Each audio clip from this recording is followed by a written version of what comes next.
ദൈവത്തിനു മഹത്വം. യേശുക്രിസ്തുവിൻ്റെ വീണ്ടും വരവും പ്രവചന പഠനവും ഇസ്രായേൽ ചരിത്രവും 187 ഭാഗത്തേക്ക് ഏവരെയും പ്രാർത്ഥനയോടെ ക്ഷണിച്ചുകൊള്ളുന്നു. സൂര്യചന്ദ്രഗോളവും കടന്നു ഞാൻ പോയിടും പ്രിയന്റെ കൂടെ നിത്യമായി വാഴുവാൻ.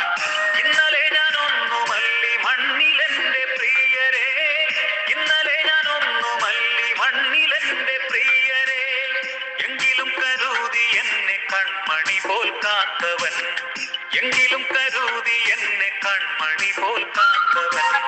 ദൂരവാനിൽ സൂര്യചന്ദ്ര കഴിഞ്ഞ ദിവസം നാം ചിന്തിച്ചത് ദാവീദ് എണ്ണി ആ ദൈവഹിതമല്ലായിരുന്നു, തനിക്ക് കുറ്റബോധമൊക്കെ വന്നു. പക്ഷെ കുറ്റബോധം വന്നതുകൊണ്ട് പാപത്തിന് പരിഹാരം ഉണ്ടാകുമെന്ന് വിചാരിക്കേണ്ട. 2 ശമൂവേൽ 24 അധ്യായത്തിന്റെ 11 വാക്യം. ദാവീദ് രാവിലെ എഴുന്നേറ്റു, ഇതാ ഗാദ എന്നൊരു പ്രവാചകൻ തൻ്റെ മുമ്പിൽ വന്നു നിൽക്കുന്നു.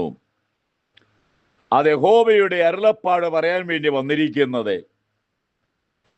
നമ്മളൊക്കെയാണ് ചോദിച്ചേനെ, മഹാരാജാവേ സുഖമായിരിക്കുന്നല്ലോ മക്കളെ, എല്ലാവരും രാജ്യമൊക്കെ നന്നായി മുന്നോട്ട് പോകുന്നല്ലോ, ദൈവം നിന്നോട് കൂടെ ഉണ്ട്, ആയുസ് ആരോഗ്യമൊക്കെ തരട്ടെ എന്ന് വേണമെങ്കിൽ നമ്മൾ പറഞ്ഞേനെ.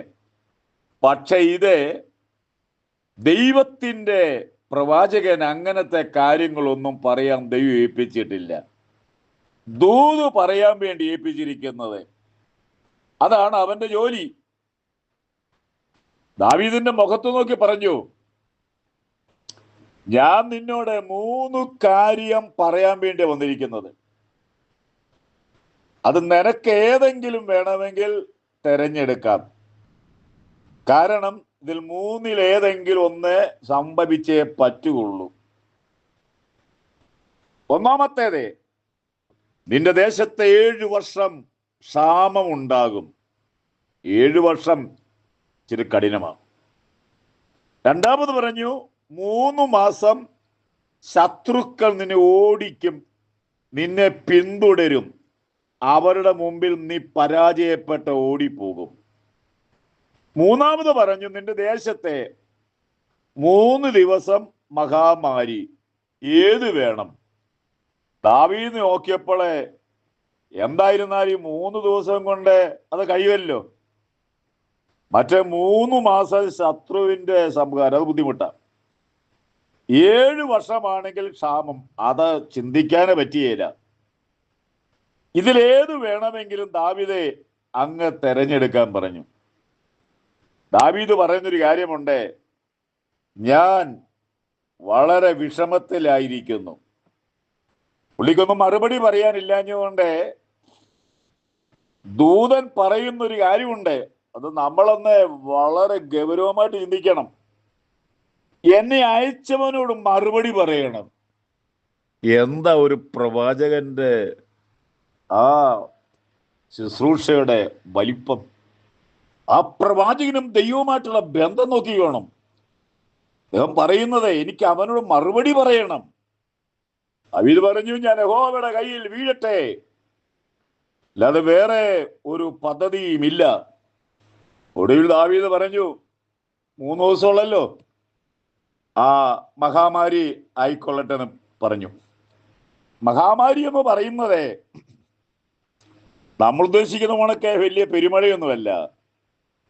91 സങ്കീർത്തനം 6-ാമത്തെ വാക്യം, ഇരുട്ടിൽ സഞ്ചരിക്കുന്ന മഹാമാരി എന്ന് പറഞ്ഞാൽ കൂട്ടത്തോടെയുള്ള പെട്ടെന്നുള്ള മരണം. അത് പിടിച്ചു നിർത്താൻ പറ്റാത്തതായ അതാണ് മഹാമാരി. ഇതിനകത്ത് ദാവീദ് എണ്ണിയത് കൊണ്ട് സംഭവിച്ചത് ഒരുപാട് നിരപരാധികളും കൊല്ലപ്പെടുവാൻ ഇടയായിത്തീരും. ഇതൊരു വല്ലാത്തൊരു സങ്കടകരമായ കാര്യമല്ലേ? 24-16 അവിടെ വായിക്കുന്നത്, യെരുശലേമിനെ ബാധിച്ചപ്പോൾ ഇതാ ഒരു സംഹാര ദൂതനെ യെരുശലേമിലേക്ക് വിട്ടു. അവനിങ്ങനെ കൈയും നീട്ടിക്കൊണ്ടിരിക്കുകയാണ്. കൈയും നീട്ടിക്കൊണ്ടിരിക്കുമ്പോൾ മരണം സംഭവിച്ചു കൊണ്ടിരിക്കുന്നു. 3-ാം ദിവസമായപ്പോൾ സംഹാര ദൂതനോട് പറഞ്ഞു, മതി, ദൂതനോട് കൽപ്പിച്ചു. കാരണം ദൂതനെ ഏൽപ്പിച്ചിരിക്കുന്നത് അവിടെ ആളുകൾ മരിക്കത്തക്കവണ്ണമുള്ള പവറുമായിട്ടാണ് വിട്ടേക്കുന്നത്. അവൻ എപ്പോൾ നിർത്തണം എന്നറിയേല. അവൻ മതി എന്ന് പറഞ്ഞു. 70,000 പേരാണ് ആ 3 ദിവസം കൊണ്ട് കൊല്ലപ്പെട്ടത്. ഒരു ദൂതന്റെ ശക്തി ഇത്രമാത്രമാണെങ്കിൽ നമ്മുടെ ദൈവം ആരാണെന്നൊന്ന് ചിന്തിക്കേണ്ട കാര്യമാണ്. ഒരു ദൂതന്റെ പവർ മനസ്സിലാക്കണം. അശൂർ പാളയത്തിൽ യുദ്ധത്തിന് പരാജയപ്പെട്ടുകൊണ്ടിരിക്കുമ്പോൾ 2 രാജാവ് 19:35 അന്ന് രാത്രി ദൂതൻ പുറപ്പെട്ടു 1,85,000 പേരെ കൊന്നു. പിന്നെ ദൂതന്മാര് പല ടൈപ്പ് ഉണ്ട്.